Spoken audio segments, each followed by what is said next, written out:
That's always kind of funny is, before a new patient comes in, I'll look at how they found us. 95% of the time, it's like TikTok, YouTube, Instagram. But then 5% of the time, it's from Google. And I think my Google images, I like didn't have that many tattoos. And so I know that I'm catfishing them. and I'm like, oh man, this person has no idea what they're about to like walk into with. Like, I feel like sometimes I'll be at the front desk, like if it's a content day, and I'll like walk up and I've got the grills in and everything. And I'm like, I'm actually a doctor. I'm actually one of the chiropractors here. I promise I can look more normal.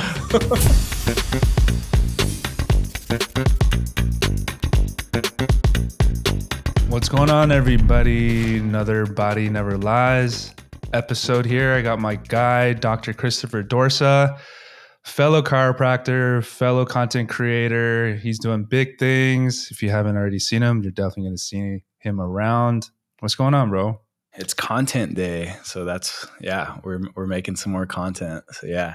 I love what you're doing, man. You're changing the game. You're changing the space. Thank you. How do we meet? Let's talk about how we met. We met was it a year ago? I think it was about a year ago, right? Probably like a year ago, because I was probably getting tattooed out in California is where my tattoo artist was. And so I always try to link with other chiropractors, one, to get adjustments after the flight, but then two, to make more content. But I don't know how it's cool when like you don't know the origin of when you meet somebody. I would imagine it was online. I didn't just walk up to your office, but I'm trying to think if there's like a specific video that I found you off of.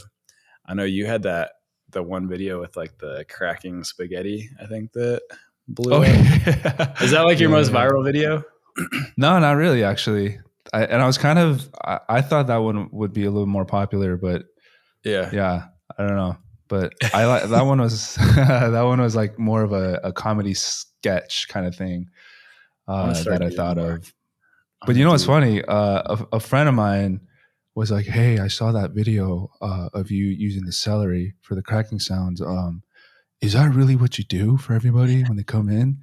And I was like, "No, bro.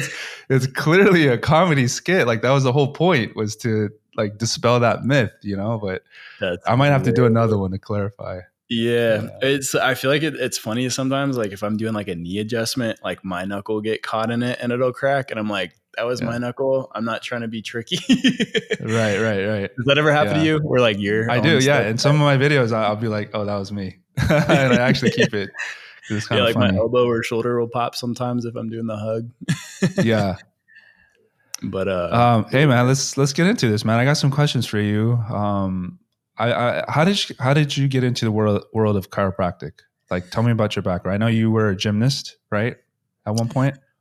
It's funny, the whole gymnast thing was actually in the last like 4 or 5 years of my life. Okay.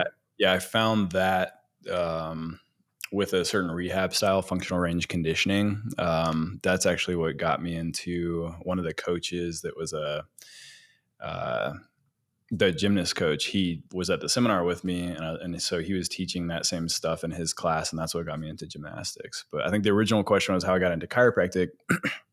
I'm like still a big doubter. I'm like one of those guys, like the research guys, like in school. Like I was one of those people who's like, I'm like, that's not valid because, there's not literature on that. And then you start to get into the real world. But anyways, I was kind of negative against chiropractic. I grew up in Nashville. And I think Nashville is more kind of like Western medicine, like not really programmed for like, any type of alternative medicine. So I kind of grew up in that space. I was I wanted to get into orthopedic surgery. So I was a pre-med student at University of Miami, and it was my last year in school. I think I'd already taken my MCAT. So I was like ready to start applying and stuff. And I was taking this class called complementary and alternative medicine. And so they'd have a speaker come in from each profession. So they'd have like aromatherapy, hypnotherapy, like all these kind of crazy professions. And I guess they're trying to make it not crazy, but I remember the chiropractic day. It was the chiropractor for the Miami Dolphins came in, and I went in super negative. I was like, "Oh, this guy's a quack!" Like, all those words that we get told all the day in the comment section.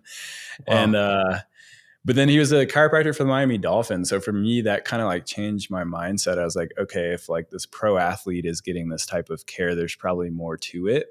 And so I started shadowing physical therapists and chiropractors around my area. And a lot of the PTs at the time were like, yo, be a chiropractor because you can diagnose and you can, you don't have to have a script from a doctor. And I think that's changed now because I think the physical therapy is a doctorate now.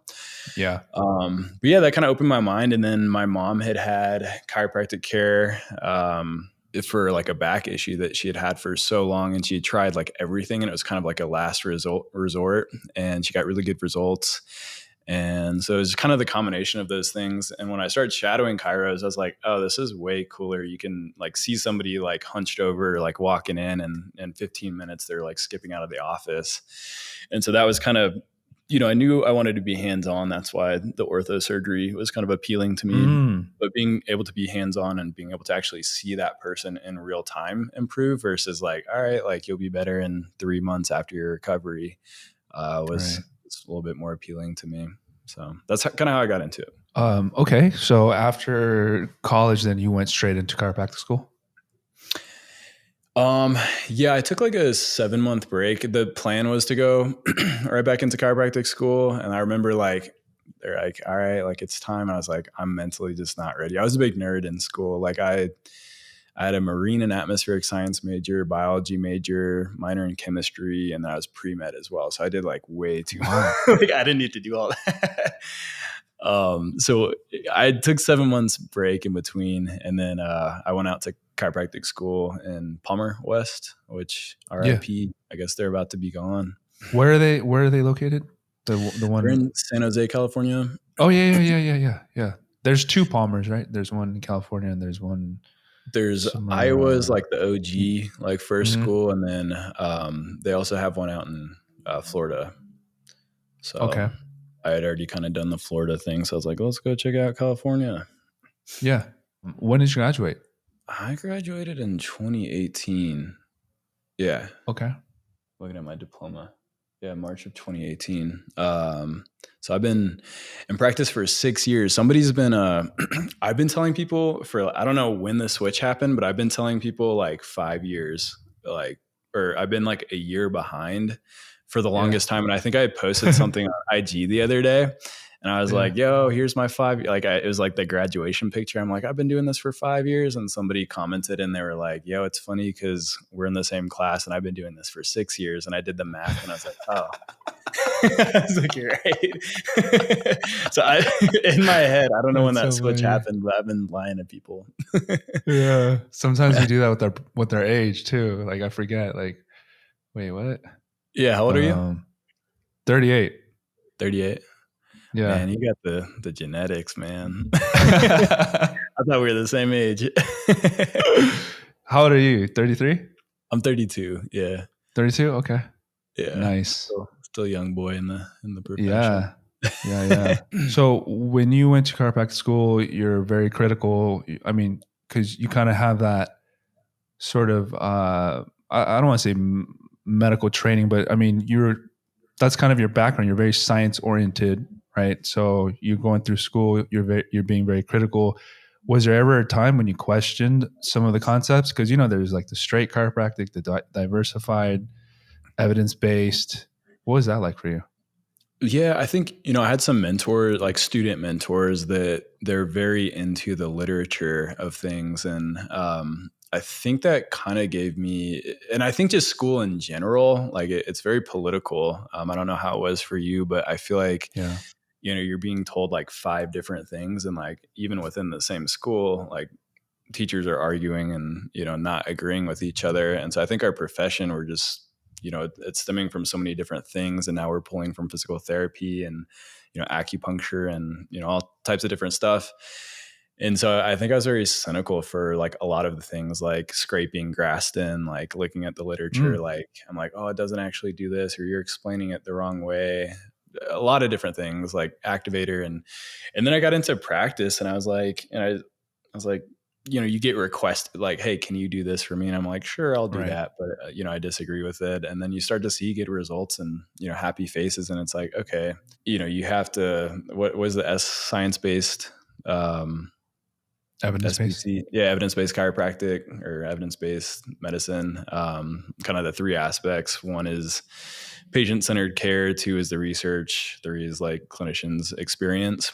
And I think, the patient aspect of it and your experience aspect of it is really important into like what kind of works for you and what works for that person's body. There's not, I guess pain is like hard to create literature for. It's very subjective. And so to get like research on, techniques that even if they've been around for a while, to create enough research to have a systematic review to be able to be like, yep, this is a go, I think is very hard.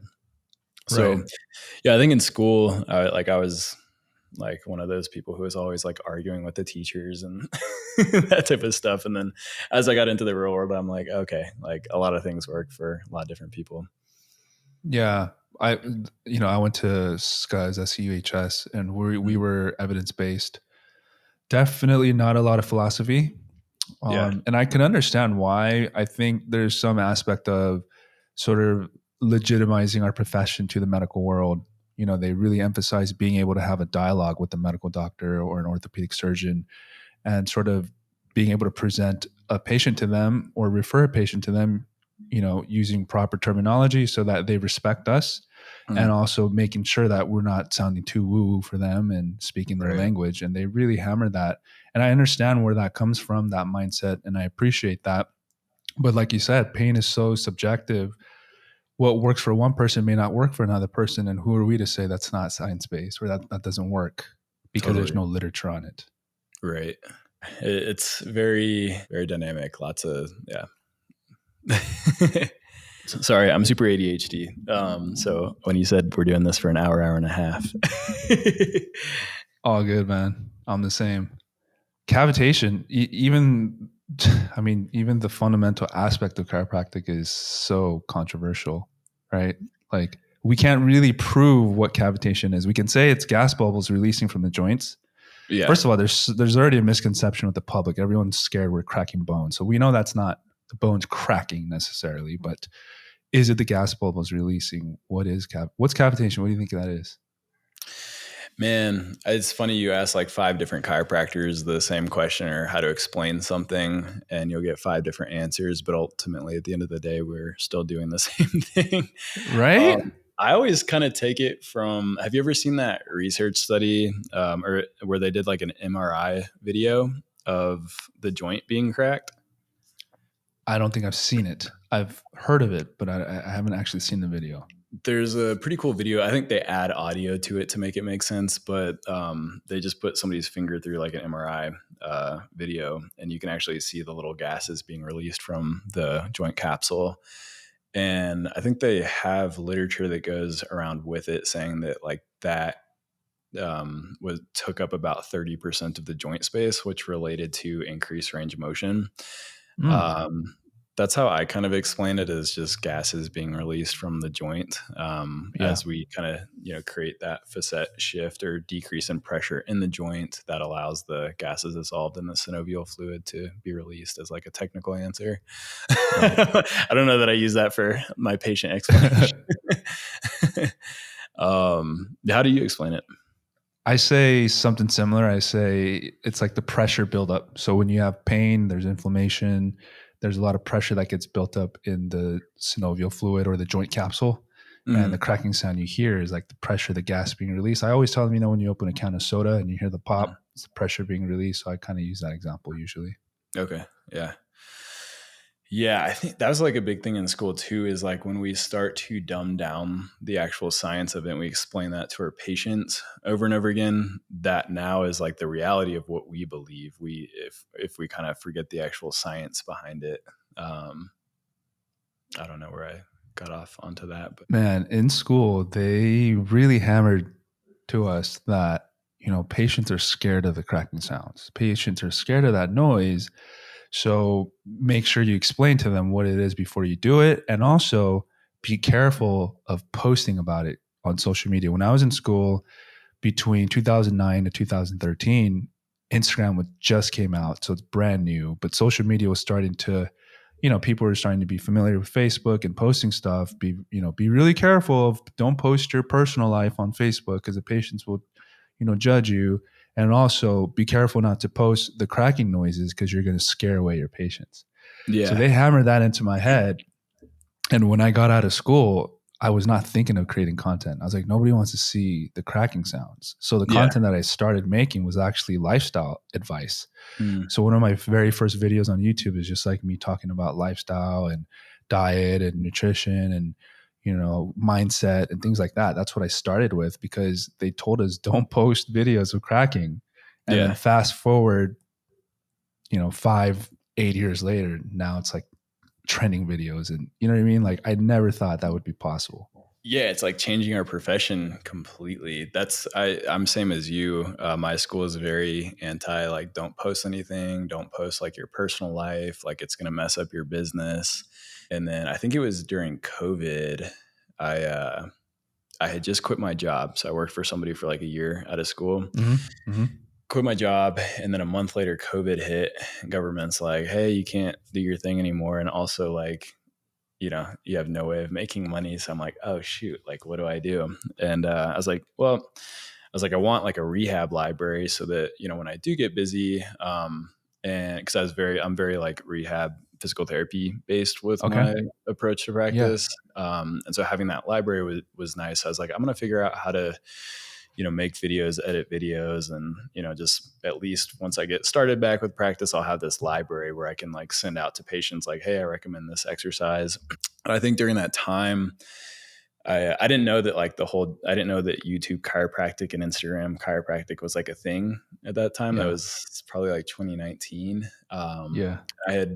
I was messing around. I had like a lavalier mic and I was like, oh, I want to like crack somebody and see what happens. So I made this video like super basic and I posted it up, and I was on YouTube, but like I wasn't necessarily trying to create like a big audience or anything. And I posted that video and it didn't get a lot of views, but like my videos before were getting like 1 and 2 views, and this one got like 200 views. And I was like, this is like, I think, a thing. And so I started looking online, and I was like, at that time, I don't think there were that many creators like there are now in our space. And I was like, oh, this is like a whole thing on the internet. And I think we were going to get into this in the discussion, so I'm gonna just run with it. But I started looking around and I was like, okay, I think, my style of practice is like a little bit different and I can bring something different to the table. And I do like that kind of artsy aspect of like editing and, creating like a storyline with the content. I was like, I think I can do this. And I just started posting crack videos, even though that's what my school told me not to. And it took a while before, like, I feel like it was really just this last year where like things started to kind of take off, but that's what they say. You just have to be consistent with it. But it was always frustrating, like watching other creators. I'm like, man, I feel like my shit's like way better. I'm sure you get the same thing. Well, it's funny because when you came into my office, you were kind of saying that about your YouTube channel, even on Instagram. I think, you had, I think, about like 15,000 at that time. Okay. And I kind of encouraged you because I liked your style. I liked your content. And I said, keep doing it, man. Don't give up on YouTube. And look at you now. You've way surpassed me and you're growing. It's been awesome to see. It's been inspiring to see it. It's fun because we're all like kind of blowing up together in a way. And that's how I kind of see it. So I appreciate you bringing me onto your channel as like a smaller creator. I think I've kind of adopted that philosophy as well, with just like local chiropractors. Cause I think it's cool to be able to display like different types of styles. There's like some chiropractors on the street that just have more of a philosophy based approach. And it's cool to like hear him explain it and then me explain it. But then at the end of the day, we're still doing the same things. We know that that's what works. Right. I think the more education people have on the profession, the better it is for us. Yeah, I think that that's something that was actually lacking is when you were picking a chiropractor, like before you just had Google reviews to go off of. So you could walk into an office. And I've heard so many people like their first time at chiropractic experiences, they just kind of walked into the wrong office. And maybe if they walked into the right office with somebody with a little bit more passion, somebody that cares, somebody that's not trying to sound like a $8,000 package, they might have a better viewpoint on it. And I think that having these videos where people are like, oh, shoot, that's what it's supposed to be like. It's supposed to be, like fun or, I'm supposed to, I'm more like, as far as like my practice style, it's a little bit more aggressive, I feel like. And maybe somebody doesn't have, I know I'm not everybody's chiropractor, but I feel like I've had patients that are like, oh yeah, I've been seeing this chiropractor for like, a few years and they've never cracked my joints and I want to see what that feels like. And I have watched your videos and that's what I want. I don't know. You probably experience it too, where somebody comes in and they're like, I want this adjustment, this adjustment, and this adjustment. It's funny. We get like a grocery list of things because people already know like what we have to offer because we display it on the internet. Or even worse, I went to a chiropractor and all he did was one quick adjustment and E-stem and that was it. Yeah. And we hear that so much and it's just kind of like disappointing. Super sad. But I feel like social media in a good way is like shining light on that. Like, hey, it can be more than just this. Or like, it's more than just a neck crack or the E-stem model, hot packs, and the insurance model. I think that's the old school way, of here's the thing. I don't have a problem with E-stem, and adjustment. That's not the point. The point is they have this whole model. You come in, they x-ray you, then they scare you. They tell you you're going to die. They tell you literally, I've had patients tell me they told me I was going to die if I didn't buy this package. And then they sell you on this 3-month coming in 3 times a week for 3 months package. And every time they come in, it's just a quick boom, boom, boom. And so at the end of it, they feel like, man, was that really worth it? And then now they go and tell everybody chiropractic sucks or it didn't work for them. You know what I mean? You explained that really well. Yeah.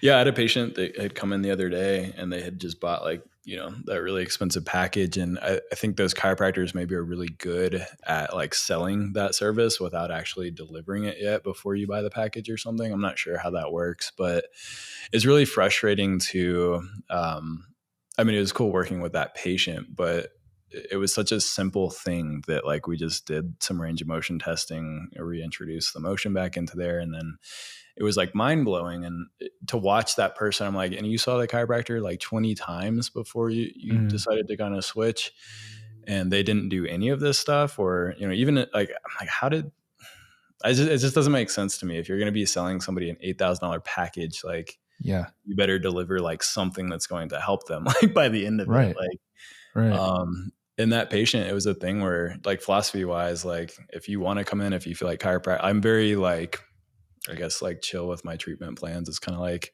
we'll work together and like figure out what works best for you. But for that specific patient, it was like a 3-session thing and it never came back. Because that's like with the rehab aspect, it's like you're teaching that person how to not get back into that place again. And if you do need me, great, but I ideally want you to like be able to handle that yourself and send me somebody new to kind of work on, then see you and kind of drain you for all your money that you have. Right. So yeah, I feel like that's always been a big part of our profession is kind of that, like the scam, like the x-rays and line drawings. And it's like, all right, I'm going to need to see you this and this and that. And it's a little bit frustrating to kind of like re-explain that to somebody like, hey, it doesn't have to be that way. And I think that's what social media is just automatically doing. Not that x-rays are bad or that it, shouldn't be done. I think it has its time and its place. I know you came from like a research school, so they probably are, very about the not x-raying every single patient. I think the literature is shows that it's more harmful to x-ray somebody on their first visit than to x-ray them. We obviously do traumas and stuff like that when it's necessitated, but other than that, like you're just gonna show them like arthritis and things that look like they're off, but that's what everybody's skeleton looks like. Right. I rarely ever send out for an X-ray unless there's trauma. I'd rather do an Yeah. MRI if I think there's a tear or a sprain. Yeah, like we do car accidents and we just jump straight to the MRIs because it's like, I mean, yeah, we're gonna see everything on there. But you know, it's funny. Most MDs always do X-ray first, and then before they even do an MRI. You know what I mean? It's almost like they're so conditioned to think that way. They like, even if the patient says, "Hey, can I get an MRI?" They go, "No, we got to do an X-ray first." I wonder if that comes from more of an insurance model. Yeah. Because I know, like in my area, if we're going through insurance to get the MRI, they have to get the X-ray first, even if there's no trauma or history that shows that an X-ray would make sense. And then they have to go through 6 weeks of PT, and then they can get the MRI. It's like, I've seen that too, depending on the insurance company. Yeah, it's like we could be missing something, or like, why don't we just, like, we know we're going to get that MRI. Let's just start with that. And then that can help the PT direct care a little more accurate. Right. But I wonder if that's maybe where that comes from, is just like making sure you don't miss any steps, but it kind of takes away like your clinical brain to a certain degree. Right. Yeah. Yeah, I agree. Well, while we're on this topic, right, of this older model, I know that model is the most profitable model to bring in as many people through the doors as possible, put them on a treatment plan, package, boom, boom, boom. You know, in the heydays of chiropractic, they're millionaires, you know, making bank. Why do you think our generation, especially the ones on social media, aren't practicing that way? Because I see people, you know, my specialty is muscle work, active release. You do rehab.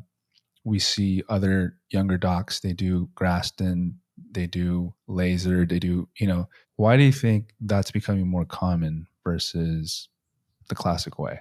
Oh, so like people kind of coming out of that space of like high volume.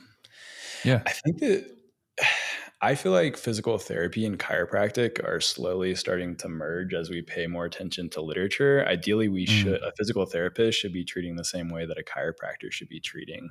I think that our audience, or like the world, sees us in a very specific way. I think the world sees physical therapist as a doctor of exercise that takes you through exercises and gets you stronger. And I think that the world sees chiropractors as kind of passive manual therapists that just work on your body. And I think the newer generation, as we pay more attention to literature, the whole exercise portion of it makes more sense. Yeah, I think that kind of answers that. But like ideally we should be doing the same things. Like out of school, like my first sessions, like I'd spend like an hour and 15 minutes with somebody, like trying to get to the root of that person's problem, until I realized like, oh, people just want to get cracked by me. And it slowly kind of changed the way that I practice.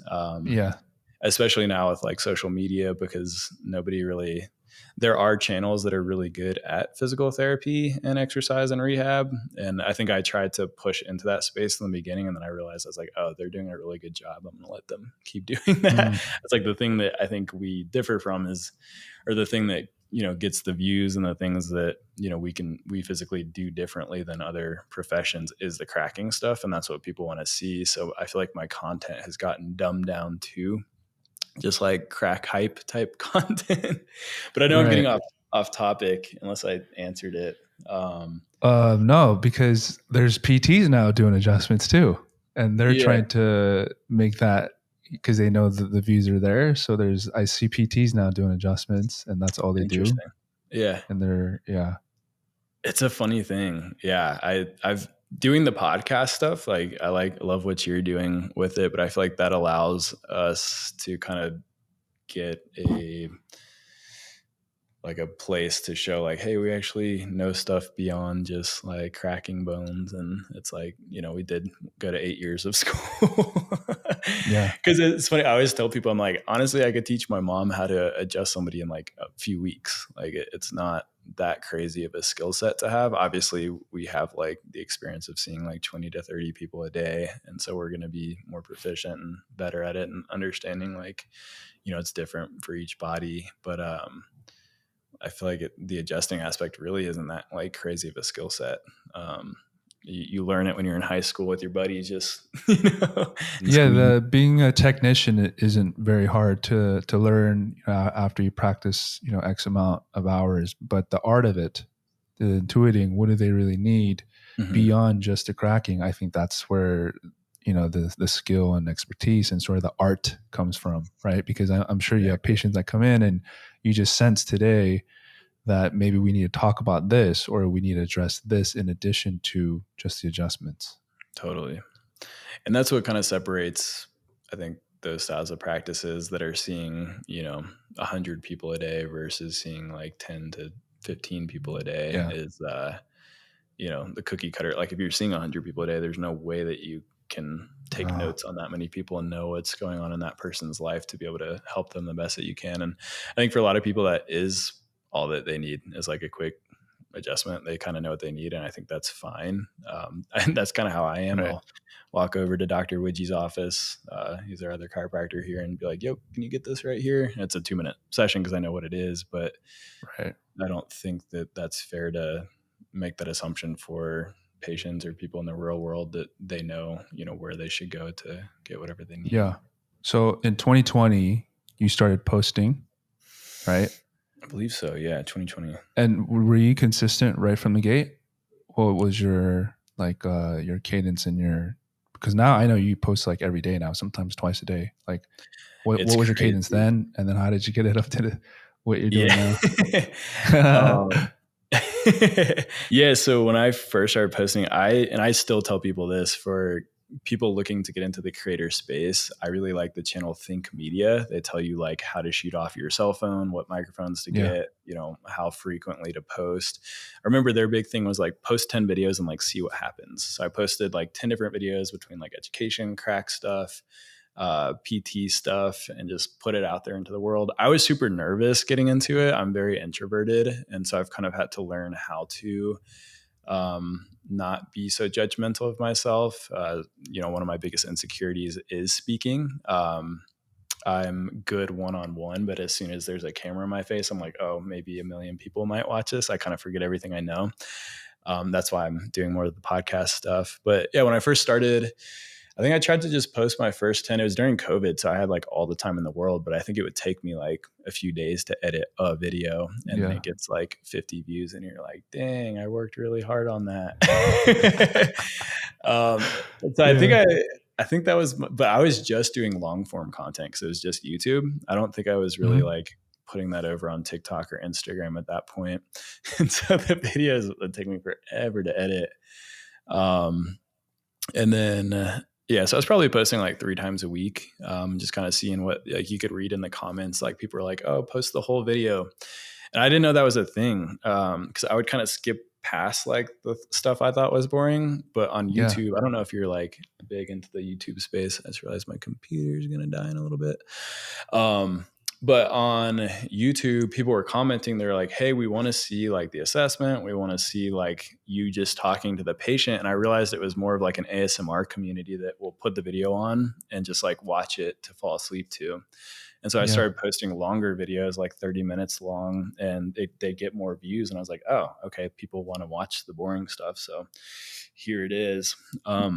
Now, last week, we just hired a full-time creative director. So he shoots the videos, he edits the videos, he posts it. So it's kind of hilarious. Like this week I've been looking at my phone. I'm like, oh, we like posted stuff. I like my story has stuff on it. So he's just at your office like every day now? Yeah. Wow. So tonight, so Wednesdays are like our content creation day. Yeah. So after I do this, I think we have another video, and then we'll go backstage at Cervantes and adjust some of the artists. So we'll probably get like 3 or 4 videos from that.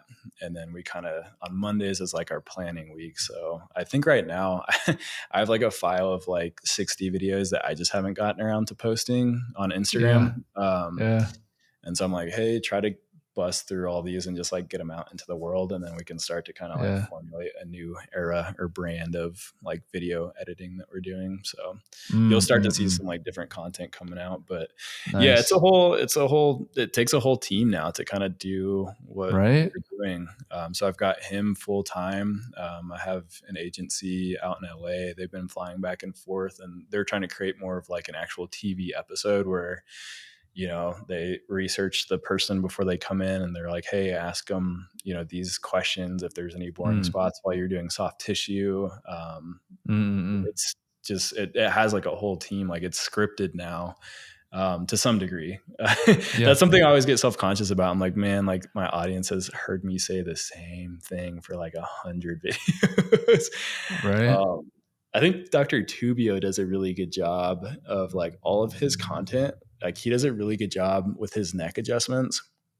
And every single time it's like something different. Like I feel like he has different phrases to like, you know, get you to relax into his hands and do all that stuff. And I feel like I say the same thing. I'm like, I'm gonna start stealing from Tubio. But yeah, man, it's crazy how it But sometimes people like the knowing what you're gonna say. It almost kind of becomes your trademark, sort of, you know. That's your trademark, right? Those are the days. Yeah. Do you still do that? The snaps? Kind of. Those are the days when my audio and video was separately synced, right? So the mic wouldn't sync to the video. So I had to make a sound to sync it and edit. Yeah. And I was like a super beginner. So I didn't know that you could use Adobe and it kind of auto syncs the video and audio. I had no idea about that. So I would manually sync it and like make sure the mouth and the sounds are moving at the same. It took forever doing it. Yeah. You know, but now like the DJI mic just automatically syncs. So that's gone. Okay. That's but I still kind of do it just because it's kind of something I've been doing. But that's why I started doing it. It was there's actually a legit reason. Yeah. Yeah, I mean, because it looked natural the way you did it. Yeah. How has being a content creator changed your life now? Oh man, it's crazy. I mean, I never really like. I always wanted it to blow up like how it has, but I never really thought that it would get there as quickly as it did. I feel like more recently, like to me, like the when was like your biggest the big peak, I guess. Yeah. So I'd say on YouTube, you can see like the little jump. But when I first started dating my fiance now, Rachel, congrats. Done of it. Thank you. That was out in Japan. We'll have to talk about that trip. Oh, shoot. Okay. This is recent. Yeah. Okay. Yeah. So like 3 weeks ago. Yeah. When we first started dating, she's in like the adult creator space. And I was like, let's do a video together. Just cause it's, you know, it's more, I already knew her. So I was like, this is gonna be easy. And at that time I was on like a tripod and shooting with myself. Was she your first like adult person that you brought on? Okay. I never really thought to like do that as a thing until the video blew up. So we used her adult name on the video and I had posted it. I wasn't really like expecting like anything crazy. And all of a sudden, like I remember being on my app and I'm like, holy shit, like everything's like blowing up. And then YouTube sent me an email and they're like, hey, like we're blocking this video. It's getting like more traffic than what you've ever seen before. Yeah. I was like, yeah, that's the point. And somebody had taken it, Crack Addicts took the video and just like put it on their channel and it got like millions of views. Oh, wow. And on my channel, I think it only got up to like 80,000 views, which was a lot compared to like my 200 views. And then they finally were like, oh, actually this video is okay. You're good to go. And they like set it live again, but it had already died. But that was what made me realize I was like, oh, okay, like this is kind of the fusion that people are going to want to see on the internet. So we kind of dove into that. What year was that? Maybe like 2021. So like maybe like a year into content creation. And then I dove into that space for a little bit. And then that kind of helped build up my YouTube and my Instagram. And I'd say this last year really is when I started to figure out like what people want to see, like how to collaborate like on a local level. And so I'd say that's been the biggest thing. Is I think I shot with this DJ Squizzy. He's the Broncos DJ. He's actually we're going to post that video tomorrow, round 2. But, you know, he didn't have like a crazy amount of following, like compared to the people that I was working with. But when I posted that video and he collabed on it, it was the next 2 weeks. My whole schedule was just booked up. Any spot that was there was filled up. And that's when I realized I was like, oh, I was like working with more local businesses or creators makes more sense, you know, on a business level because their friends see like, oh, that's who he goes and sees. And so it's been crazy. I think it's really like the last few weeks where I'll kind of go out and people are like, hey, you're that, like I've had somebody walk by, like walking their dog in front of my house and they're like, are you a chiropractor? And I'm like, yeah. It's like, yeah. They're like, I follow you on YouTube. Same thing happened at like Red Rocks or just like any restaurant. And so it's crazy to see like the local reach of, what you do. Cause I always see like when you get a viral video and you see like the numbers on it, I don't really see like, okay, like 1 million people watch this video, and those 1 million people might actually be in my city or in the United States. And so I'd say that like, as far as like you asked, the original question was like, how has it changed your life? I wouldn't say that's like life changing, but I feel like it's kind of a crazy concept. Yeah. I think that the way that it will change my life is I am planning on going full time with social media by January of next year. So we're building out a Sprinter van right now. Okay. We're basically just going to hit every city and work with, all of the creators that make sense for us to work with. So like when I see you out in LA, like I'm out there for that week. I'm normally getting tattooed, but I have like a little bit of extra time to go collaborate with other creators and do that type of stuff. But I feel like it's never enough time to like really, enjoy that city or like be with those people and kind of work with everybody in the city. And so that's what we're kind of working towards right now, is locking down the business here so that I can go and, kind of like an artist going on tour. Yeah, exactly. It's kind of wild.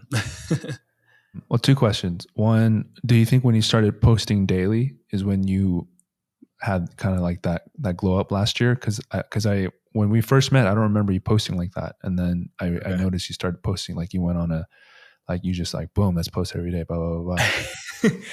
Man, it's really been on like my energy, personality. It depends on like the business here.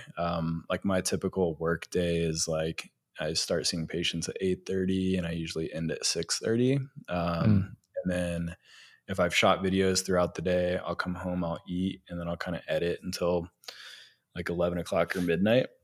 And if I have time to schedule it, I'll do it. And so it kind of, it turns into this like 60 to 80 hour a week type of thing. And I know that it's a grind, but at the same time, I think that, the way I look at it is like, it's kind of like getting into Bitcoin before it blew up, right? There's like that social media real estate. And I feel like now's the time as chiropractors, like now's like the chiropractic time to kind of get after it on the internet. And I feel like the more of that space that you can take, like I think it's getting harder and harder to get into it.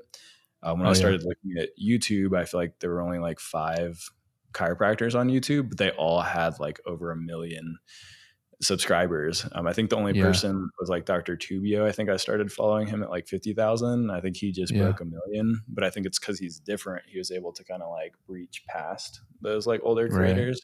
But I kind of forgot the original question.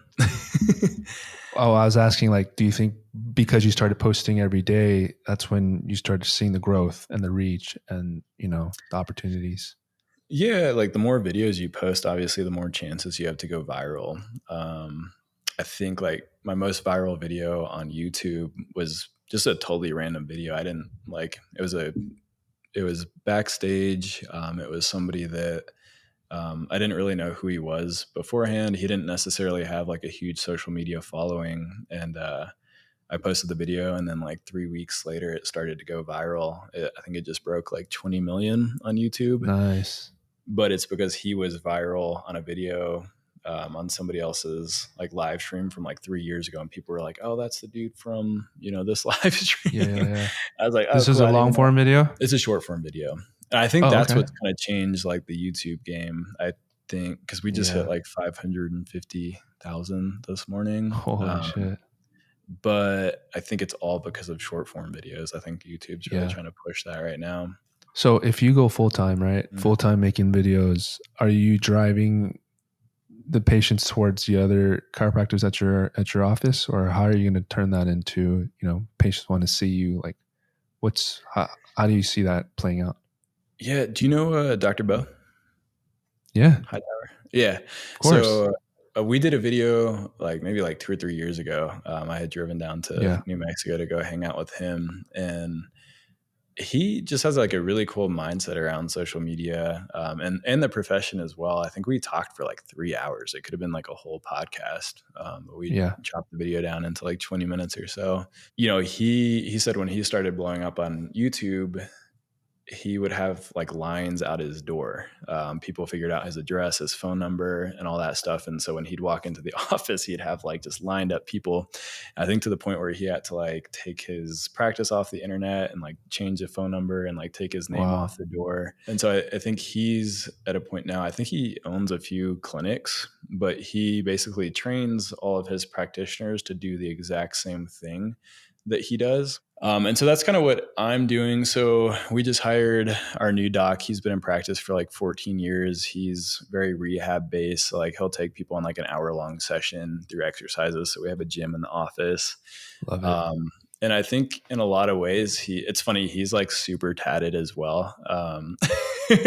We had like a phone interview at first, and I normally in the phone interviews, I'll tell people, I'm like, hey, you know, just so you know, like check out my YouTube channel because it's a little bit different than other chiropractic offices. And also I like have a bunch of tattoos just to make sure that like that's not like a rule out for them.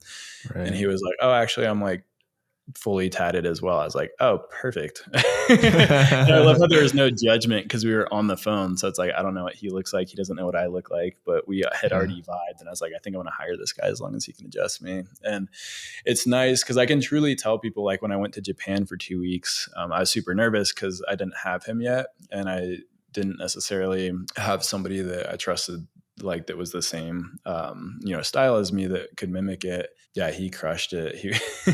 His like second week at work, he's seeing like over 100 patients a week.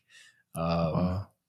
Because they're, you know, I had left town, so they're all seeing him. So I think he had a bunch of people switch over. But yeah, that's kind of my goal, is to, you know, create, you know, an environment where there's just a bunch of beast practitioners that I can trust. So when I do go out of town, it's not like all else is lost. You know, we've got a good team, and it just because we're the people on social media, it's just because we put more time into social media. It's not like we're necessarily, you know, the top 1%ers. I think we all as chiropractors like to think that we're the best of the best because we have kind of that jaded, you know, our patients that like us come back to see us, and we kind of forget about the patients that didn't like us that don't come back to see us. So I think that's a problem in a lot of chiropractors' heads, is that we always think that we're the best, but there's a lot of good chiropractors. They're just not necessarily on the internet. For sure. Definitely. And sometimes I flirt with the idea too, because I'm so overwhelmed with running my practice, seeing patients, and then trying to maintain my social media presence or videos. Sometimes I flirt with the idea too, like, man, it'd be nice if I could just do this full time and not have to worry about coming in and being present for the patients, you know? Yeah. But I haven't figured it out yet. Yeah. I always kind of, you know, I watch those creators that are like, hey, I'm going to quit my job, you know, like at this point and go full time with, you know, whatever social media platform it is. And it seems like it works well when you put your full effort into something, you know. But yeah, I always in my head, I'm like, man, I wish someone would just like buy my practice, and then that would give me like, you know, enough money to live off of while I create this thing. Because I think there is a lot of cool things that people aren't doing yet in our space with the chiropractic. I think right now we're just creating videos, but we're not necessarily thinking about how do we monetize like an audience, or how do we like Move You, I think, does a really good job. They make amazing content. And then they started creating like an online program. I think Dr. Polson, are you familiar with him? Mm-hmm. Yep. He's doing a really good job of creating content, but then turning that into his, you know, seminar series and stuff like that.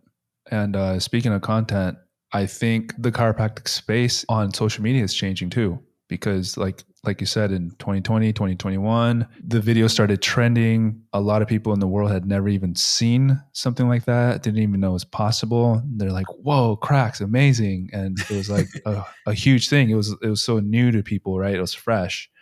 But now the space is starting to become more saturated, and it's not surprising to people anymore. Pretty much anyone who has TikTok has seen a chiropractic video, basically. Yeah. Right. So it's not that crazy anymore. And I think if you're an established creator, you've got a huge following, 1 million, whatever, you have your base, you have your fan base or your audience right there established. They'll keep watching your videos and stuff. But some of the micro influencers, or even the ones just starting out, they have a much harder time building because they're already following 2 or 3 chiropractors. Why do they need to follow you? 2 or 3 is enough for them, type of thing. Yeah. So I'm kind of transitioning my content into showing a little more than just the cracks, but it's fine because I do that anyway.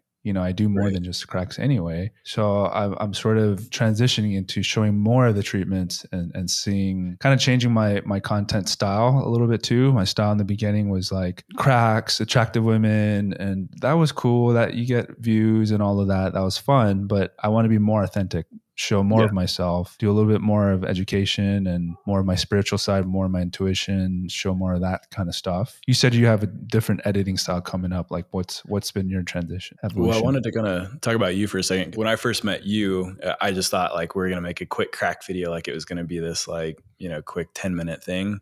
And then I did a session with you and you did so much more than just the cracks. It was your soft tissue. I mean, you have your massage license and your acupuncture license, right?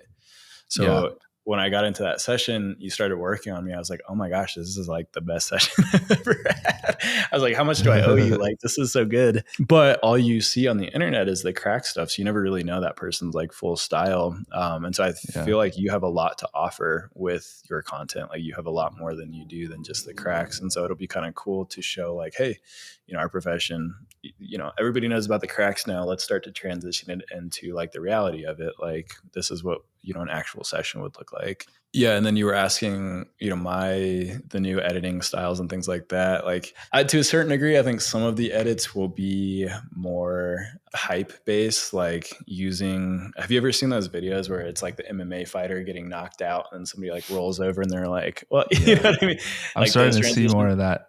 Yeah. I mean, you got to grab people's attention. Like it's crazy how wild you have to go with the edits to like grab somebody's attention to get them to watch your video, which might actually be cool. But yeah, we had gone over that in a meeting the other day with like our social media team is, do I want to go more into that educational space where, we talk about the reality of it, or do I stay in my lane, which is kind of, I consider myself to be like the hype chiropractor, like where we're adjusting people backstage and, they're screaming and laughing and all of that stuff. And I think for me, it's a lot easier to do that stuff than it is to, throw education in there as like my main thing. And I think that that's what I have to offer that's different, is kind of the demographic that I'm working in now with like the rappers and the porn stars and stuff like that. It's just a little bit easier for me to run with that because I feel like there's not too many other people going that direction. But I don't know. As you're asking me this, I'm making up my mind. Yeah. Well, this is what I think. I've told you this too when I've talked to you before. To me, also something unique about you is that you're sort of like the underworld chiropractor. You serve the people that most people may not even know exist. And also most people may not think that they would actually seek wellness and wellness care, right? So you've got that hype aspect for sure, but you also have sort of like, just look at like you're visually appealing, right? Because you're tatted, and then now you work with a lot of people who are also tatted. So just visually, aesthetically, and then your office, you have all those lights and stuff. That's already like visually eye-catching, right? So that already kind of is sort of a hook just in itself. You don't even have to say a thing, but then the type of people you work with, and then the treatments that you do. So even if you did some educational aspect of it, I think it would flow really well. And I think it would actually look really cool because people would see like, oh, wow, even someone who's tatted like that is very intelligent. And then the person receiving it is also willing to learn, and they also need it in their life. You know what I mean? Yeah, well, I appreciate all the compliments that you threw in there. But yeah, I think that is a concept that we're going to double down on. It wasn't necessarily my original intent. Maybe you're the one who planted that idea in my head, but bringing it to a certain demographic, because you kind of identify with, a certain demographic just based on your appearance, the way you speak, the type of content that you put out. We started doing a lot of tattoo artists because I thought it was very visually pleasing to create content. So even if you have the sound off, it's like, oh, this is cool. Like watching somebody get a wrist adjustment that also has a lot of stuff to look at. It's just like there's a lot flooding your brain. And And then that started to bring in this whole demographic of tattoo artists. So like if you go look out in the waiting room, it's tattoo artists, barbers, and hairstylists. Yeah. It's like, and they all need it because they're working with their hands and their, and their neck and their shoulders are always tight. Yeah. I think I just decided to kind of double down on that. I'm like, I'm not going to be the practice that, the geriatrics come into. Like I have my patients from the beginning who like had me from there, but I'm not going to be bringing in like, that's just not necessarily who we attract. It's always kind of funny is, before a new patient comes in, I'll look at how they found us. And 95% of the time it's like TikTok, YouTube, Instagram. But then 5% of the time it's from Google. And I think my Google images, I like didn't have that many tattoos. And so I know that I'm catfishing them. and I'm like, oh man, this person has no idea what they're about to like walk into with like, even what the office looks like. And I feel like I have to overcompensate for the way that I look until they kind of catch like, okay, he like knows what he's doing and what he's talking about. So for the first like 10 minutes, it's a little bit more stressful for me. And I make sure that I'm like extremely like professional with what I'm doing. Right. But yeah, no, I think the overall concept of like where I think I can make an impact on our profession is bringing it to demographics that didn't really see it as an option. I think a lot of like young people see chiropractic as like, oh, it's the old man with a beard and glasses. And I don't start doing that until I get arthritis when I'm like, my mom's age. And so I think like by working with younger demographics, and I think like what you said, like doing an educational aspect where you show that person like can't move or like they're stuck in a certain way, or everybody's woken up with like neck pain where they can't turn their head. So showing that portion of the video and making it like an actual storyline of like, hey, this person came in, they were hurt, we adjusted them. Now, look at them smiling and laughing. I think that's kind of like the template that, can bring more positivity versus just hype into the profession. And, I think too, like you adjust enough people in a certain demographic that those people are following all of those people. And it's like by the third time they've seen you adjust like their friends or somebody that they follow, they're like, oh, okay. Like, this is something that is normal now. Definitely. I think that's a big marketing thing is like 7 points of exposure. So like if you say something and Alexa hears you, they start throwing up those ads. And I think it takes about 7 of those ads before somebody actually clicks on it. It's like, all right, what is this about? And I think that you had kind of talked about that earlier, posting once a day, and did that affect my business and my blow up. And I think you're right. Enough people see somebody getting something weird done to them that all of a sudden it's not weird anymore, and that makes it make sense for them to come in. And then they also see you on all the other platforms, see you on Instagram, YouTube, TikTok. And then when they see you on all those platforms, now they feel familiar with you and they're like, okay, I'll give them a try. Right. Yeah. Do you feel the same way for your practice and kind of what you've done with social media? Big time. Right now it's interesting. I'm kind of sort of hit a plateau with my growth. Same. But during like when I was growing really, really, really fast, like a lot of my patients were Instagram, right? But then when I started posting on YouTube, Facebook, TikTok, I started to hear people, oh, I found you on Facebook, TikTok. So then I was like, I got to keep doing this then. I got to spread myself out. It's free, so why not? So that's what I do. Are you doing Facebook? Yeah. I feel like that's a totally different demographic. Yeah, but you can link it to your Instagram, so it posts simultaneously on Facebook now. Oh, really? So it's like, why not? And Facebook is also really, it's one of the fastest growing platforms right now. So it is a different demographic. I think it's a slightly older audience, but there's also room to, monetize on the ads and things like that. So I think Facebook is a must, man. Yeah, I think we'll probably jump into that sometime soon.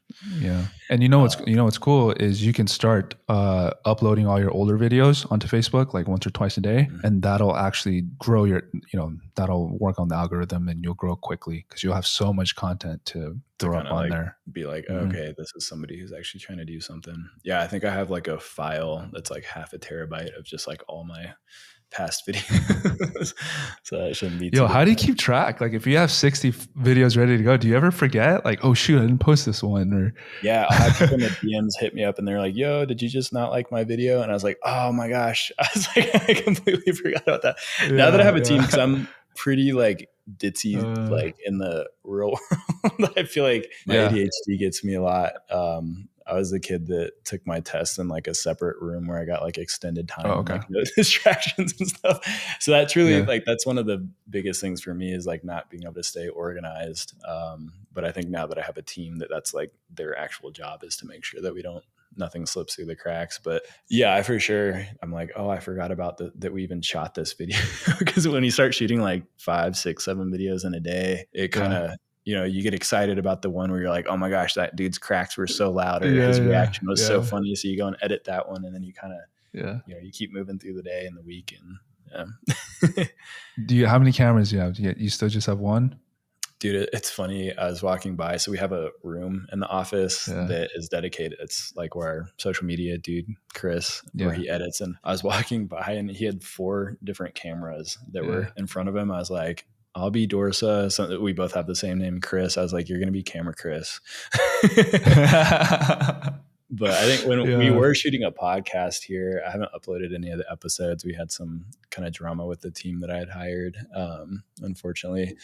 But we were doing like the multi-angle, like live studio stuff. So I think that's something that I almost want to create it like the Joe Rogan experience. So we're going to get an ice bath in the office, and we're me and the person who like, so like, let's say you came out to Denver, we'd both get into the ice bath, and they'd ask us like questions until we get like 3 in a row. Right. And then we can move into the next level, which might be we have the gym. So like, I might take you through my mobility routine, and then we're in here. So like, this is where we were shooting the podcast. But you can get adjusted right there, and then we take it over to podcast land and maybe kind of discuss like, the whole experience. So that's kind of my main goal in the future. I'd love to do that, man. Hey, is that the cracking skeleton that you have right there? Is that the one that cracks all the memes? You know that you've seen the guys like with the skeleton and like throwing it. Oh yeah, no, I think this guy would be a little bit harder to break like that. I feel like they have to be going to like a Halloween store and like getting like I've been looking for one. I'm like, dude, I want to make some content with it. I can't fucking find it. It's so funny. I DM'd that dude. I was like, do you want to make this a reality? His videos are hilarious, but I think it says something when social media starts to make fun of your profession. I think that means that you're going in a good route. But sometimes it's frustrating because it's like those videos get way more views. I'm like, dude, like why are the parodies getting way more views than the real thing, man? I know. And then if a chiropractor tries to emulate the parody, it just doesn't do as well. Yeah. Alex or OC Cairo, he's done like a really good job of like taking those videos and just like putting his head on it and like doing the reaction stuff, and it'll get like a good amount of views. I know. But that dude's crushing it. Have you ever worked with him? I haven't worked with him. We're not too far from you. I'm not too far from him. He's cool. We share some patients actually, and then his brother. We all went to the same school. He was a few years behind me, so I never met him. But his brother was a year behind me, so we went to school together. But I love what he's doing. I love his style, his technique. Oh, that's the other thing, man. Like I've noticed too, there's chiros that post videos and it's like they get the views and they get the cracks, but their technique's not that great. It's not sound, and I'm not saying I'm the best. I don't have the best technique or anything, but I'm constantly trying to refine, constantly trying to learn. But when you got chiros doing like over rotations when their necks and like they just think they're the bomb, that just drives me nuts. I don't know how you feel about that. That's kind of was my motivation to get into this space. And I'm not going to call out like anybody specific, but when I started to realize that the whole YouTube chiropractic thing was a thing, and I started watching other people's content, you're going to compare yourself to them. But I was like, how is this guy like got millions of subscribers? I was like, he does not look like he knows what he's doing. And again, I'm not like calling out anybody specific, but it kind of got me. I was like, man, if this is all it takes to kind of go viral, I was like, I definitely have a chance. Right. But positive note, I think that, doing what we do, like when you and I work together for collaborations, like I get to, a lot of times when you have your own business, you kind of just stay in your own bubble, your own space. And so you only have what you learned from school, 10 years ago. Yeah. And I feel like the creator space, like sometimes I'll see a video, I'm like, oh my gosh, like I got to learn that. And I'll take my other chiro and I was like, yo, let's kind of practice this like week to week so that we can get better. And then we can start doing that adjustment. I was working with Dr. Michael Van. I didn't know they were brothers until I met him, but he showed me some cool stuff with the Y strap where you lock in the ankles, and he had done it on me. And I was like, oh my gosh, this was significantly better than what I've had done to me in the past. And then I started to take that into my office and my style, and I started getting way better results. And so I think it's really cool to be able to collaborate like that. But yeah, you definitely see those videos on the internet where you're like, oh my gosh, why are they doing that? And why does this video have so many views on it? For reals, man. What do you think about the Y strap? I know you made your own. Yeah. I don't know that I can send me one, bro. You gonna send it to me? Yes. So what happened? Here's these are the straps. I don't know if I can call it a Y strap because I think that's branded, but sure. Yeah, I took their stuff. Yeah. So Dorsa Tools, that's one of kind of my next missions with it. Is creating, better products for our profession. I think, a lot of our tools are from the 90s, like some of the E-stem things that I have to hook up to like dry needling. It's like, man, this thing is like, could be a lot better. Like there's like, I have to kind of jimmy rig certain things. So I have an engineer that I'm working with. We're basically taking all the products. We're going to get into tables and lasers and needles. And basically, if you work with enough tools or like even needles, like are very specific to me where I'm like, oh, I hate that this one has like the tab in it. I like that this one has the glue in it, but then their packaging kind of sucks. And so being able to like, take my experience, talk to an engineer, go through rounds of prototyping to create a better product for our profession so that we can be better as a whole. And that's what, with the Y strap, I think that it had too much give in it. So there's like quite a bit of play with the one if you buy like the branded one. And so I didn't like that. I didn't like that it was like too thin because then it puts that fulcrum point a little bit too tight. And that puts a lot of pressure for that person to that spots. And it can stimulate kind of that stress response that won't allow them to relax. And so I just started going through the list of the things that I didn't like about it. And then we created, our own thing with it. And so it's kind of fun being able to, create. And I think that I have a platform that eventually we can kind of sell more onto. We're still going through prototyping. I think I didn't send you one because like this is the neoprene material. When they had sent the prototype, and this is the like thumbs up A+ one that I want. When they sent the prototypes, they sent me like 2 of the material that I wanted, and then like 13 other types of ones that just like isn't good material. So I want to make sure I'm not jacking your. You're like, what is this? Like, what are you guys trying to do here? It has taken so much longer than I thought to create a product at a cost efficient way. Because we're going through Pakistan. I think they do a lot of metal. And then we're also going through China to do some of the fabrications because it's like 3 different materials. It's like not an easy thing to like make it cost efficient. And then like the amount of money that it takes to kind of start it. Like I'm sure we could make one in the US, but to make it cheap. And that's the other aspect, is that I want it to be accessible for practitioners, or if it's not a piece for practitioners, I want it to be like the Graston instruments. It's like those things cost like $250 like for a chunk of metal. I'm like, how do you justify this as like a thing? I remember as a student like busting out, like I was like, man, that's a lot of money for like what I have right now, just to be able to like use a tool. And so that's kind of what we're doing. More accessible. This is like one of our little prototypes. Oh, nice. I think this is the final product for some of the gua sha instruments. So it's coming together. I think they finished the order. I think we just have to like pay them the other half before they ship it to us. But I lost the guy that's helping me with like the drop shipping stuff. It's a whole thing. You'll get your Y strap though. Sick, man. What do you think of the actual adjustment? There's so much controversy around the Y strap. Yeah, it's funny. I had a student come shadow me the other day from the school that I went to. And I asked her, I was like, what do they think about the Y strap? Because when I was in school, like the Y strap didn't exist. It wasn't a thing. Yeah, or I think the way that it did exist was meant to be more of like a long sustained traction that's just manual. And it didn't have that jerk at the end where we get that crazy reaction. And the first time I kind of saw it was on YouTube, and I remember just cracking up about it with one of my colleagues. I was like right out of school, and I think I was like, let's just try. Like, we didn't have an actual Y strap, so we used a towel. And I think I have a video of me attempting it the first time. So I'll have to try to pull that up. But we were just like cracking up about it. And I just thought it was kind of dumb. Like it was just something, it was new. I didn't understand it. I was like, this is going to hurt somebody.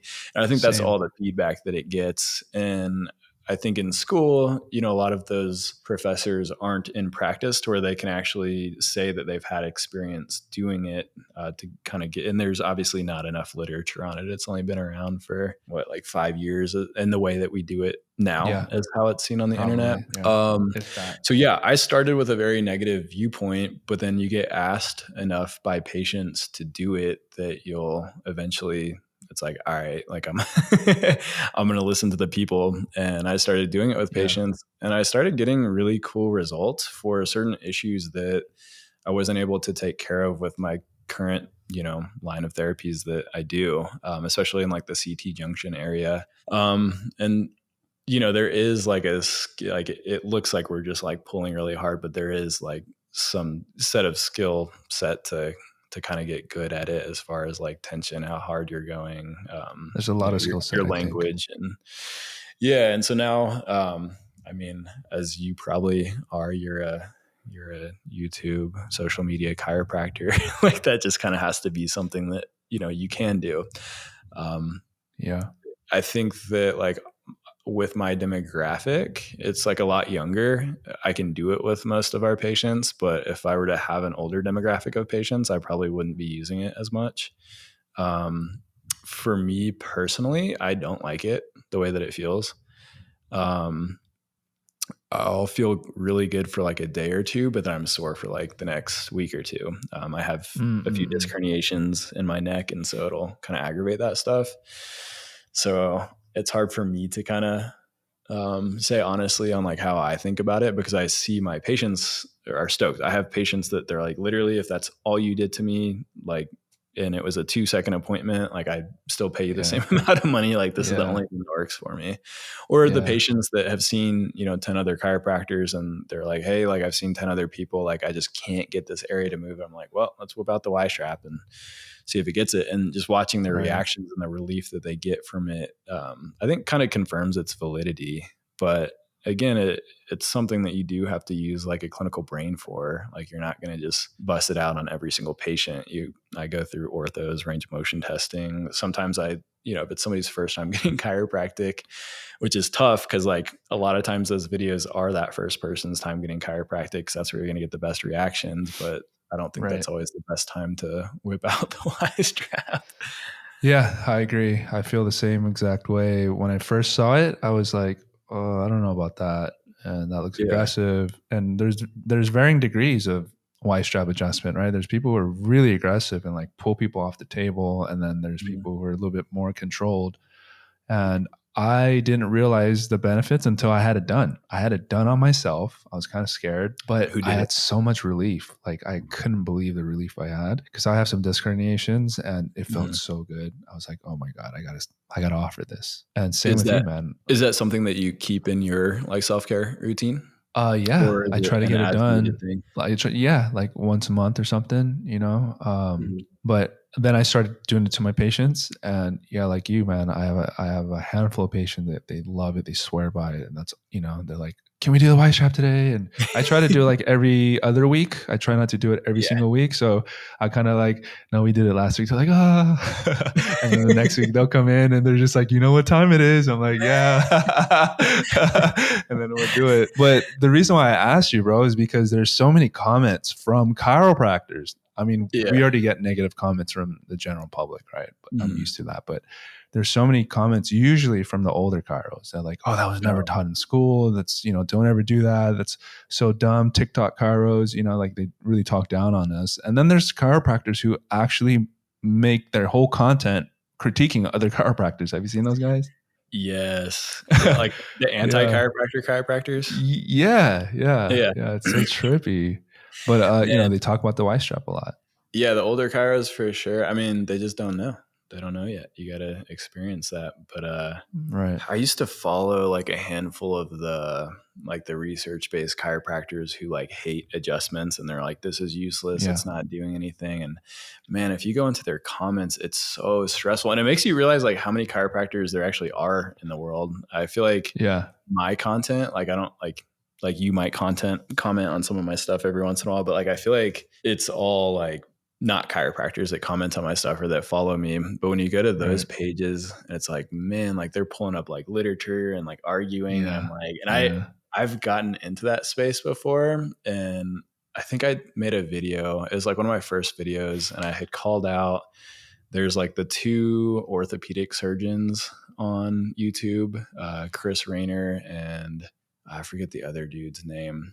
But I had made a video because they had pulled up some literature. So they were cherry picking case studies on people who had like a poor experience with chiropractic, and they were citing it as like the major literature on like, or whatever statement they were trying to make. And so I made a video, and I pulled their clips of them saying, the stuff. And then I pulled up the literature, and I was like, this is a study that basically happened to one person one time. I was like, here's the systematic review, meaning that it's, 100 of these studies pushed into one review so that we can actually see if there's a relationship between, chiropractic and, I think it was stroke is what I was talking about.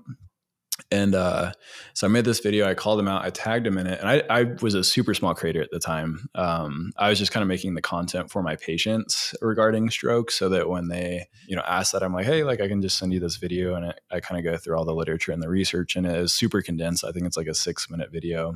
Still super relevant. I should maybe repost it. But I tagged them in it. I didn't really expect them to like reach out to me, but they did. And they were super, super mad. I was like, look, man, like it's okay to like be upset. I was like, but if you're going to like say things, especially to like the audience that you have, like you need to be able to back it up by using, valid research, not just like a case study. I was like, you're kind of misleading like a lot of people away from something that could be really beneficial to them and pushing them more towards like an ortho route. And not that he's like medicine, drugs, but like he is very like rehab based, and I think more conservative as far as like orthopedists go. But it's still like when you're taking down like a alternative medicine or something that could be beneficial for somebody, when you're like putting that down as a whole, I think it can be really dangerous. Cause then you start to get a whole, audience or generation that's like, hey, this doctor, this real doctor said that chiropractors aren't real doctors. And I think that can be really dangerous and negative. But I think they get a lot of their views from the negativity, like between chiropractic. And I even said in the video, I was like, I agree with a lot of the things that they say regarding our profession. Like, like what we just talked about with like the big packages and taking the x-rays. I was like, I agree with a lot of what they're saying, but I disagree with this, and this is why, and here's the supporting literature. Like you can't just take our whole profession out because there's a few bad apples, but right. Sometimes I send me that video, by the way. But sometimes I think about like, what if chiropractic was absorbed into the medical field? Like, there's internist, OBGYN, cardiology, and then musculoskeletal, because we have very similar education, I guess like why is it so different? I guess that would be more of like a DO, right? DO, yeah, but a lot of DOs end up practicing more like an MD at hospitals. A lot of them go that route too. Yeah, I guess you don't really see a DO that's like, we're gonna get crack 20 people today. Yeah, not that I'm saying I want to go the allopathic route, but just in terms of unifying and getting people to see the benefits. Because sometimes I'm like, some days I'm like, man, I feel like we actually, like even during the pandemic, we put our hands on people. We literally saw them in the flesh, whereas a lot of MDs were only doing telehealth. You know what I mean? Like we were like the frontline, healthcare workers, besides the nurses and EMTs and all that stuff. Yeah. People were coming to our office to get care and help with the stress and all of that. And sometimes I'm just like, man, we don't, why are they so much more elevated than us? That was one of the things that blew my mind with the pandemic. But like, they shut my office down as like an essential office in order to, I guess, keep people safe. to open up more space in the hospitals. But a lot of my patients were car accident cases where it's like, that's a very serious thing. Like, it's not just like, I'm just getting here for like maintenance adjustments like once a month. It's like, no, this person is in 10 out of 10 pain if they're not getting adjusted 3 times a week. And that's only cases like where I really see it that high frequency. But when they told me I can't see these patients, and because it's a car accident case, I can't even like backdoor them in and be like, hey, because if I put in my notes, like I saw this patient on this date, then, for insurance reason, they're like, why are you practicing? You're not supposed to be doing this. Right. And so it's a tough conversation to have with some of those patients where I'm like, hey, like, I'm sorry. I know that this is really helping you, but I can't help you anymore. Like, you have to go to the hospital if you want pain relief, meaning that you have to, take drugs if you want to get out of that 10 out of 10 pain. And that was really frustrating for me because, we do have our place in the medical field, or in, not necessarily the medical field, but like in somebody's pain journey. We might not be the last step, but we're definitely a great option for the first step. And if we're not a great option, then that's where we get to kind of divvy out where they're going next to go see the ortho or whatever type pain management, whatever they need. Well, oftentimes we are the last step because they've tried everything. And if they're not a surgery candidate, they got nowhere else to go. And they're like, fine, we'll try chiropractic or acupuncture, And that's, I think, what I was talking about with my mom in the beginning. Like, she had this pain for like 2 years and she had tried every option. And then I think chiropractic was the last one. And that was the one that it was like 2 or 3 sessions. And she's like, oh, my back pain's gone. And I was like, oh, okay. So this is like a real thing. Yeah. And with AI and technology and robots, I could see a lot of the MDs being replaced because the AI and robots will be able to medicate. Like, okay, you have these symptoms, boo, like here's a prescription. But I don't see our profession being replaced at all. How can you replace it? The human touch is you can't replicate that. Yeah. To be able to, I always kind of look back on, I did a mission trip in El Salvador throughout school. And I thought it was kind of cool because, my Spanish speaking, I can direct somebody around a table, but we couldn't really have a conversation. But the way I saw it is like, for a less fortunate population that doesn't have access to that type of care, can't like afford that type of care. Like, even if I can't communicate with them, even if I don't know what's going on with them, like, a homeless person who hasn't, had a hug in like 3 weeks, just me like looking at them in the eyes and like, placing my hands on them with the intention to help that person has way more benefits than just, cracking their joint and feeling good for a few minutes. That mental aspect of the human touch, I think, is something that can never be replaced. I feel like, and you probably get it a lot, where a patient walks in and, they're like bent over, crawling into the office. And it's like, ooh, I was like, I might not be able to help you today, but I'm at least going to like try to make you laugh or like smile with the things that I say and the language that I say, and give you some type of reassurance that like you are going to get better, and that there are other options out there after they've been told, that they can't be helped by their doctors. But yeah, I think that human touch is something super special that will never kind of leave our profession. And that's why when someone calls me a quack or not a real doctor, I have no problem with it. I don't even really introduce myself as Dr. Kim or Dr. This. I usually tell my patients this. I just go first name because I'm not a surgeon. I'm not a brain surgeon. You don't have to call me a doctor, but I sleep well at night because I know I help people. Yeah. I think that's something that a lot of chiropractors get hung up on, is like, oh, like they don't think I'm a real doctor. They're calling me a quack or this and that. Yeah. And it's like the way that Western, like, people like where we live see doctors is like, yeah, we're not that doctor. We're not like, and you don't have to call me a doctor. It's kind of like getting your doctorate degree for like research and stuff like that. It's like, yeah, don't call yourself a doctor. Like, it's kind of corny. But yeah, the first practice I was in out of school, their format was introducing yourself at like, I'd have to introduce myself as Dr. Dorsa. And I always thought that felt so unnatural. At that time too, I was wearing like button downs and like dress shoes and stuff. So I was a very different person, but yeah, it just seems so unnatural. And it kind of puts up this like wall or barrier in between like you and the patient. And I would always kind of recognize that. And I knew when I opened up on my own that I would just introduce myself as Chris, because we're all just humans. And if somebody wants to call me Dr. Chris or Dr. Dorsa, go for it. Yeah. But yeah, I'd say that's probably, yeah, go ahead. Well, when I first graduated, I was sort of in this mix. I was sort of in this divide. There's a part of me that like my ego wanted to be doctor, but then like I'd drive to work listening to like Pac or like Ice Cube or something like rap, you know what I mean? And then now I walk into the office and now I got to be Dr. Kim. Like there was definitely like this weird divide for me. And like, I felt like I was living two lives. And also at that time, like my social media profiles are private because I'm like, I can't show them my personal life because they're going to judge me. Like I look and talk and dress in a different way outside of work. You know what I mean? But now I feel the complete opposite. Now I want to be even more relatable, more human, and more normal for my patients, Right. It's just easier to be yourself. And then I think, the feedback I've gotten from a lot of patients is that they just feel like they can open up more to me because they can identify with you a little bit more. Right. I think when you you do wear button downs, right? It depends. You're pretty professional. So in the beginning, what happened was I used to wear scrubs.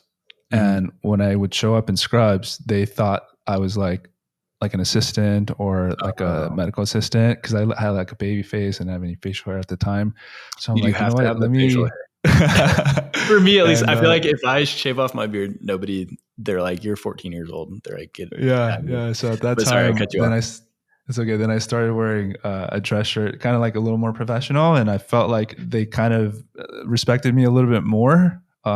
So then I started dressing like that. But then when I started creating content, I would come in a lot more casual. So it kind of depends on content days. I'm a little more casual. It kind of depends, but I do like wearing a dress shirt and dress pants because I feel like I get more in the zone. I feel a little bit more professional. I like kind of dressing up like that.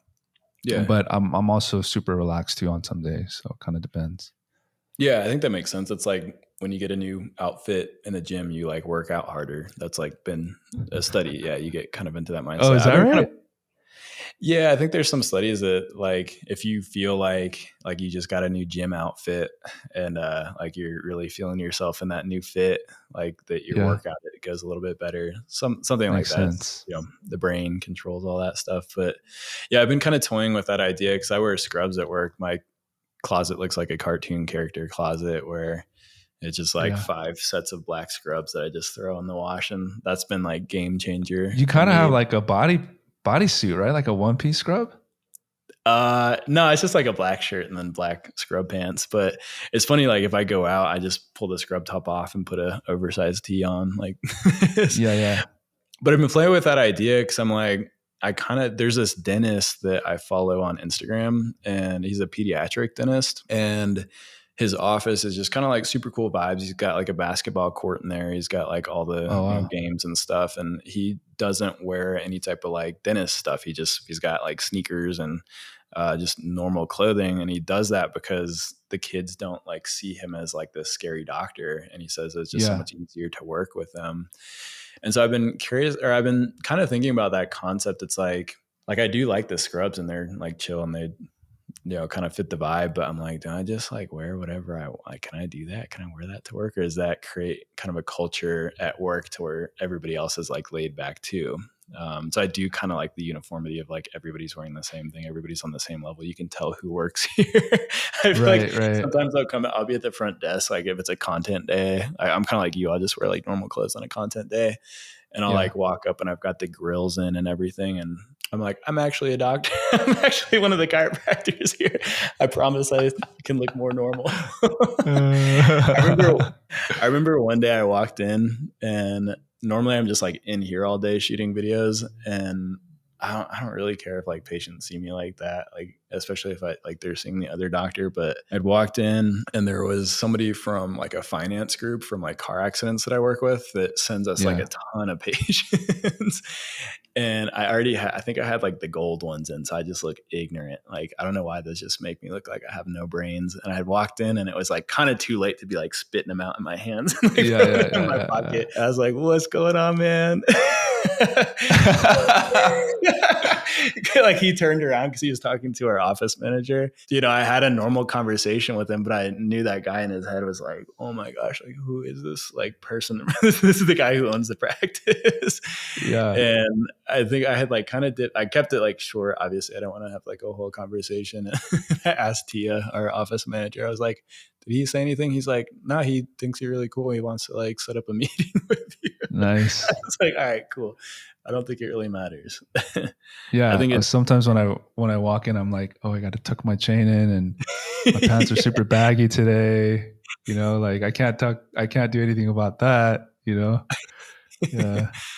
It's funny. I mean, I guess at the end of the day, it's the energy that you exude, and the way you present yourself, like mentally, and the things that you say, I think are going to outpower to a certain degree. I don't. But I think we're also changing that image too on social media. A lot of the chiros on there were dressed pretty casual, pretty chill, and I think people see that, and it's okay. Yeah.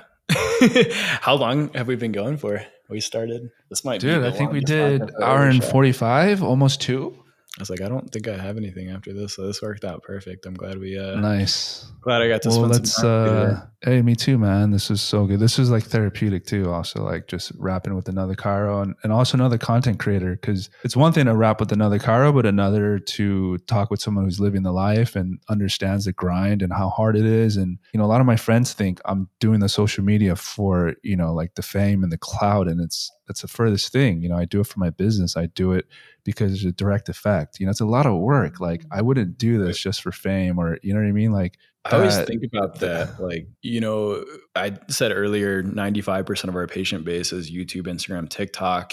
And, I throw in so much time into all of those things. And obviously that's helped me be successful as like a business owner. But I think our profession is very hard to succeed in. And I think, people, I'll get the comment a lot like, oh, I want to be a chiropractor now because of like whatever video like we were doing. They're like, I'm going to be that profession. I was like, I don't think people like understand. It's not just like, an online school thing that you get to, come out of it. It's something that, if you want to be successful in our profession, you don't get 10 job offers out of school. It's like you might get like 1 or 2, and they're maybe paying like $50K, which isn't really enough to pay off your student loans. But like, I think the statistic when I was graduating, and whoever the speaker was, they're like, all right, look to your left, look to your right. In 5 years, one of those 2 people statistically aren't going to be in our profession anymore. And I was like, oh wow. I was like, that's maybe something we should start with on like day one on graduating class. But it's true. I've seen a lot of people, in my class kind of fail out at this point, but people don't realize that, it is a skill set profession. You can't just like graduate school, pass all the tests, and be good at what you do. You have to actually like practice and be good with your hands. You also have to be social because you're talking to people all day. So you have to be able to, be good at speaking. And then the third one is you kind of have to be an entrepreneur. And so that's a lot of things to like be able to have in order to be successful. I feel like it's kind of hard to, I don't know. It's not like physical therapy school where you get out and you've got like 30 different job options. Like I think we're a profession that kind of eats our own, like with the whole like $50,000 out of school. Like that was what I think my pay was like $45K out of school. Yeah. And it's like, how do you expect to like eat and pay off student loans and everything else with like that? It just doesn't really make sense. And I think that's, people realize that maybe like 2 or 3 months in, and they're like, oh, I have to start my own thing. And I mean, we've been fortunate to be, maybe the algorithm picked us or, whatnot. Maybe it's hard work, that consistency that kind of brought us there. And that's why, our businesses are doing well. But I always think about like, where would I be if like social media wasn't a thing? Would I be, where I'm at today, or would we have figured out something different? It's hard. So I think like what you're doing, what we're doing is like being able to help bring students to a faster way of being successful, so that they don't fail out, and we can ultimately, keep our profession going. Because I think our profession, for sure, like when I was in school, I felt like it was kind of dying. Like I feel like there was so much politics in it that I was like, how is this still like a profession if we have like this much argument within our own profession? There's this much disagreement. Yeah, I mean, that's why schools are closing down. The enrollment is down. So what would any advice, I mean, that's great advice for student new grads. Any other advice you would give to a student or someone about to graduate or just did, if they're watching this? Man, I think the best advice I could give is to do as much, when you're in school, do as much as you can outside of school that's not related to or that is related to chiropractic, but not related to the curriculum. So like do as much shadowing as you can, get as much hands-on as you can, even though they tell you to wait till you're in your last, semester. Like if you're not adjusting on day one, you're not going to come out. Like you can't just do those 250 adjustments and expect to be good when you come out. You need to be practicing every single day. But, when I'm looking at hiring somebody, I'm not just looking that you got like a good GPA or that you were valedictorian in your class. Like you have to kind of show that you have passion for it. And I think to do that, it's doing those extracurricular like adjustment seminars, the soft tissue seminars, the dry needling stuff. Like you really have to not just be like a basic chiropractor that's coming out of school. You have to have kind of gone above and beyond, which requires more money. But at the end of the day, that's, an investment on your brain and an investment for your patients and an investment for people coming back to you. So I think, just doing more out of school than what's required. I agree, man. Well said. Yeah. Love that. Let's end on that note. Yeah. That's a good note to end on. Positivity. Plug us up. What are you doing? When, I know you also have your CBD line, like let us know what's in store. Where can we find you? All of that good stuff. Yeah. Socials. We're actually changing. So our practice is Pro Performance Chiropractic right now. We're rebranding so that everything's just Dorsa, whatever. It's kind of nice. Dorsa is my last name. It also means back. I think we started with the Dorsa tools. So all of that stuff should be dropping in the next like 2 months. Okay. We just have 2 products available right now. It's the strap and then it's the gua sha instrument. And then eventually we'll be getting into tables, lasers, needles, like anything within our profession. We're going to try to regroup it, make it more accessible cost wise, but also make it a better product than what we have in our profession. Practice is going to be Dorsa Chiropractic. We got Dorsa Media. Dorsa Talks is going to be the podcast I'll have you on when you come out here. The rebranding, everything should be dropping and going live July 13th. Okay. We have including your personal Instagram and YouTube, or that will be kind of like you'll start to notice like a shift in the content. Like you're going to notice like, okay, this is like way better than Chris editing movies off of iMovie. But your handle's the same? Yeah, all that's going to stay the same. I think it's just really the practice that's switching up. But so what's your handle? Dr. Christopher Dorsa. Okay. on all the platforms, soon to be on Facebook. Yeah, Dr. Christopher Dorsa. Okay. That's right. And what is that? What was that you're holding up? Sorry. Oh, yeah. You had asked about the CBD stuff. So we're obviously out here in Colorado, so we get that stuff direct. So Good Trees is the group that we collaborate with. They're the second largest producer of marijuana in Colorado. And so I collabed with them to we only have like 7 ingredients in there. We take them up to Steamboat, Colorado. They put it together in a lab. And we've been able to take away all of the THC out of it, because I know that's like a big thing for like CDL drivers, police officers, anybody that gets drug tested. We're able to make the CBD work using terpenes and things that don't involve having that THC activation. Nice. But yeah, that's kind of separate from the other stuff because it's drugs. But yeah, I've been to Steamboat Springs. I went to school in Boulder, right? So I lived in Boulder for 5 years. So I know a little bit of Denver, been to the hot springs and Steamboat. It's amazing. The strawberry hot in the mountains. Yeah, man. You snowboard? Yeah. It's been a while, but I used to go out to Keystone, Breck, Vail. Okay. Yeah, we'll have to get some runs in if you're ever out in Colorado for the podcast. Let's do it, we'll fly you out for the podcast. Dope.